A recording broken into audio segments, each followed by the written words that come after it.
Slow living will change your life. I promise. So the other day I got a comment on one of my YouTube videos saying that slow living is only for privileged lazy people who don't have to work, and I was like, excuse me? You seem to be having a misunderstanding about what slow living actually is. But you know what? I'm here to clear up that misunderstanding today, because slow living is one of the best things that have ever happened to me. It has completely changed my life, and I want you to learn more about it too, because contrary to popular belief, slow living isn't just laying on the couch all day and watching Netflix and not doing anything in your life, it's just enjoying the dolce vita. Slow living is a mindset, it's an approach to life and to living, and I think that in today's society where everything is fast, busy and instant all the time, integrating some of the slow living principles that I'm going to talk to you about in this video will completely change your life and the way you interact with your environment. Okay, so first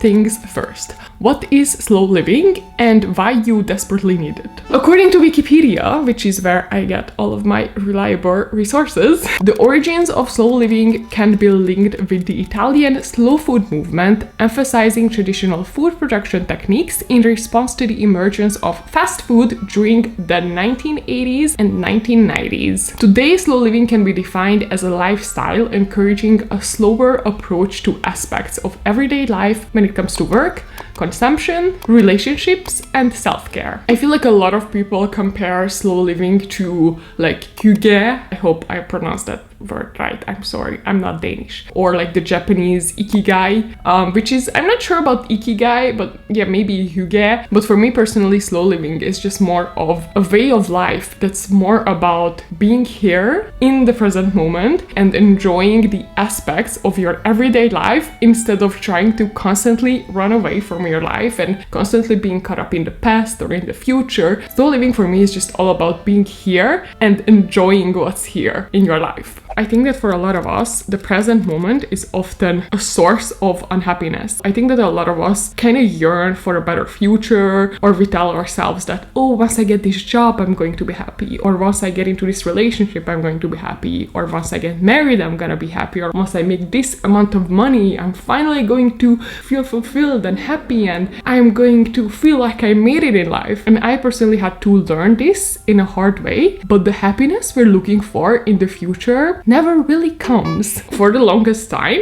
I was someone who was never happy about anything. When I was living back in my home country, when I was like 18, 17, even 20, I was constantly unhappy about living back in that country. And I was just telling myself that, oh, once I move abroad, life is gonna be so much better. I'm gonna become so much happier, and I'm finally gonna be happy once I leave this place. And then when I finally moved abroad and when I finally settled down somewhere, my issue was that, but now I feel lonely. So it was just basically this constant loop of like looking for ways to be unhappy about the present moment and just constantly thinking that, oh, once I go here, I'm gonna be happy, or once I meet this person, I'm gonna be happy, once I get this, I'm going to be happy. But the thing is that if you are an unhappy person, no matter where you go, you're going to be unhappy. If you're someone who is constantly looking for things to criticize in your present moment, you're going to be that unhappy, critical person no matter where you go, because you take yourself everywhere you go. Being happy doesn't have to depend on what you have and where you are and who you're with. Being happy and just like being fulfilled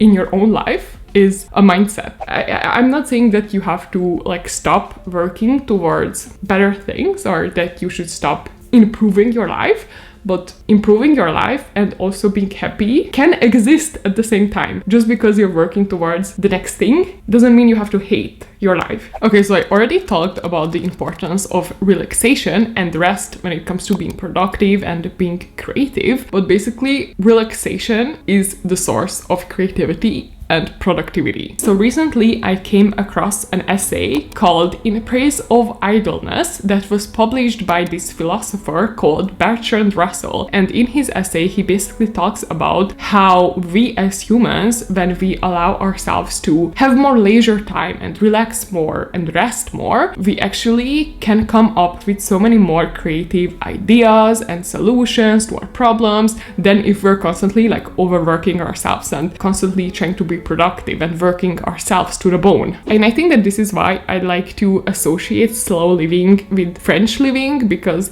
one thing that I learned just by living in France for so long is that when you're relaxing and when you're allowing yourself to rest, you can then after that be so much more productive. You can get things done so much faster than if you're just constantly working and never allowing yourself to rest. I think that's something that I really admire about French people, that they just know when to stop. They just know how to be productive without killing themselves or overworking themselves. And that's a hard skill to master. I consider myself as a hard worker. I was always a straight A student. I graduated magna cum laude or whatever, and I do believe that sometimes in life you do have to work hard if you want to obtain certain things. But all I'm saying is that sometimes when you don't allow your brain to go on a mental vacation, and when you're just constantly in this loop of, oh, I need to do this, I need to do that, I need to be productive, you're actually not productive. You're just doing more harm, because the work that you do when you're in that state is bad. Or even if it's good, it's gonna take you so much longer to do that good work than if you just would just like take a break or go for a walk or go to sleep.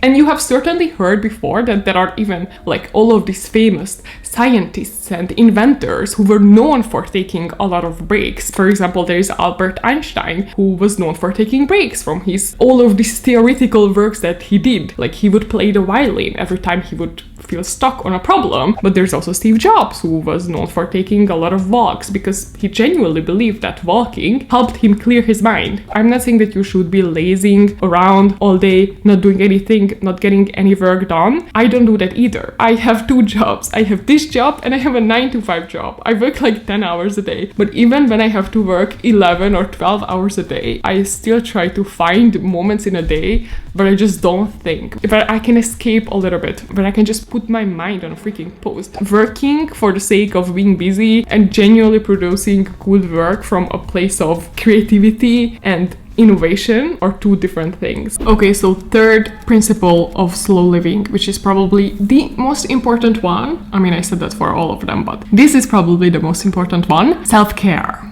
Self-care. I think that in our society today, if you're someone who takes care of yourself first, if you're someone who actually cares about yourself before other people, you are instantly viewed as selfish, you don't care about other people, you're selfish, it's bad. Taking care of yourself first has gotten such a bad reputation in a society where people pleasing is the norm. But the problem with that is that every single time you people please and do something for other people that you don't really want to do deep down, you're just going to end up feeling resentful and you're just going to end up hating those people. Can any of us really do any good to anybody else if we didn't take care of our own selves first? Like really, if we are tired and haven't gotten enough sleep, can we really be fun at that party? People say that when you put yourself first, you're selfish, but the people who want you to put them first are also selfish because they don't care about you really. They don't really care about your needs. They don't care about what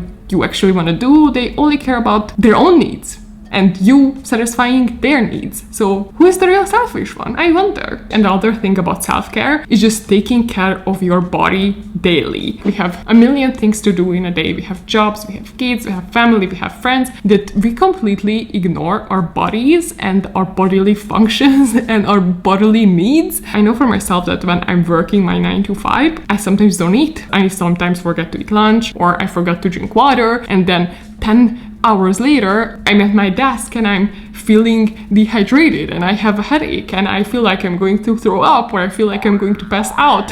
So this is why a lot of times when we are really mentally drained, when we have a lot of things to do, when we didn't have the time to rest, to sleep well, to eat well, our bodies just cannot handle anymore the stress and we get sick. A lot of illnesses and like bodily like diseases even have mental roots. So it's really important that you get back in touch with your body and what your body needs and genuinely respond to your bodily needs. And I know that a lot of us are so in our heads these days, like we're so just like thinking, but we also have a body, and our body has needs. I think that we all have friends, or we all know people who every time we meet them, you just kind of feel like they're not really there. Like there is always like this sense of like they're just mentally somewhere else. I think a lot of us can get very caught up in what we have to do in a day, or the stress of everyday life, like what we have to do, where we have to go, what we have to achieve. Like I think a lot of us today, we can get so caught up in our obligations that it has gotten really hard to be, I think, fully present with the people around us. And even just like listening and talking to people. Like how many of us, when somebody's talking to us,